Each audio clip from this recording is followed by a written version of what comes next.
പൊന്നാനിയിലെ ചരിത്ര പ്രസിദ്ധമായ ഈശ്വരമംഗലം പൈതൽ ജാറത്തിലെ ആണ്ടുനേർച്ച ഭക്തിസാന്ദ്രമായ അന്തരീക്ഷത്തിൽ സമാപിച്ചു. ജാതിമത ഭേദമന്യേ നിരവധി വിശ്വാസികൾ പരിപാടിയിൽ പങ്കെടുത്തു. ആവശ്യ പൂർത്തീകരണങ്ങൾക്കും സന്താന സൗഭാഗ്യങ്ങൾ ഉൾപ്പെടെയുള്ളവയ്ക്ക് ജാറം സന്ദർശിച്ച് വിശ്വാസികൾ നേർച്ചകൾ സമർപ്പിച്ചു. ആണ്ടുനേർച്ചയുടെ കൊടിയേറ്റ ചടങ്ങിന് പൊന്നാനി ഖാലി MP മുത്തുക്കോയ തങ്ങൾ നേതൃത്വം നൽകി. തുടർന്ന് സമൂഹ സിയാറത്തും പ്രത്യേക ദുആ മജ്ലിസും നടന്നു. മഗ്രിബ് നിസ്കാരത്തിന് ശേഷം ഉമർ ബിൻ ഖത്താബ് ജുമാ മസ്ജിദിൽ സംഘടിപ്പിച്ച ആത്മീയ മജ്ലിസ് മഹല്ല് ഖതീബ് മുഹമ്മദ് ഫൈസി മേലാറ്റൂർ ഉദ്ഘാടനം ചെയ്തു. സമസ്ത മുഷാവറ അംഗം ഷെയ്ഖുന ഇസ്മായിൽ മുസ്ലിയാർ കുമരനെല്ലൂർ നേതൃത്വം നൽകിയ ദുആ മജ്ലിസോടെയാണ് പരിപാടി സമാപിച്ചത്.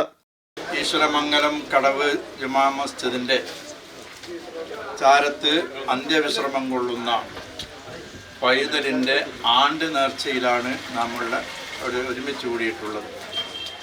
പതിറ്റാണ്ടുകളായി ഈ പള്ളിയുടെ ചാരത്ത് അന്ത്യവിശ്രമം കൊള്ളുന്ന ആ പൈതൽ, അവിടുത്തെ ഒരുപാട് കറാമത്തുകൾ ഈ ഭാഗത്തുള്ള പ്രായമായ ആളുകൾക്കൊക്കെ അറിയാം. ഇവിടെ പതിറ്റാണ്ടുകളായി എത്രയോ നൂറുകണക്കിന് ആയിരക്കണക്കിന് കറാമത്തുകൾ ഈ പൈതലിൽ നിന്നുണ്ടായിട്ടുണ്ട്. ഇവിടെ വരുന്നവർക്കൊക്കെയും സന്തോഷവും അവരുടെ മുറാദുകൾ ഹാസിലാവലും അവർ എന്തുദ്ദേശിച്ചു വന്നോ അതെല്ലാം ഹാസിലാവുകയും ചെയ്യാറുണ്ട് എന്നാണ് അറിയാൻ കഴിഞ്ഞത്. അല്ലാഹു സുബ്ഹാനഹു വ തആല ഖിയാമത്ത് നാൾ വരെ ഈ സംഭവം ഇവിടെ നിലനിർത്തി വളരെ സന്തോഷത്തോടുകൂടെ ഈ പൈതലിൻ്റെ ബറക്കത്ത് കൊണ്ട് നമ്മുടെ നാടിന് അല്ലാഹു ഐശ്വര്യവും ഇസ്സത്തും ബറക്കത്തും നൽകുമാറാവട്ടെ എന്ന് പ്രാർത്ഥിച്ചുകൊണ്ട് എൻ്റെ ചുരുങ്ങിയ വാക്കുകൾ ഞാൻ അവസാനിപ്പിക്കുന്നു.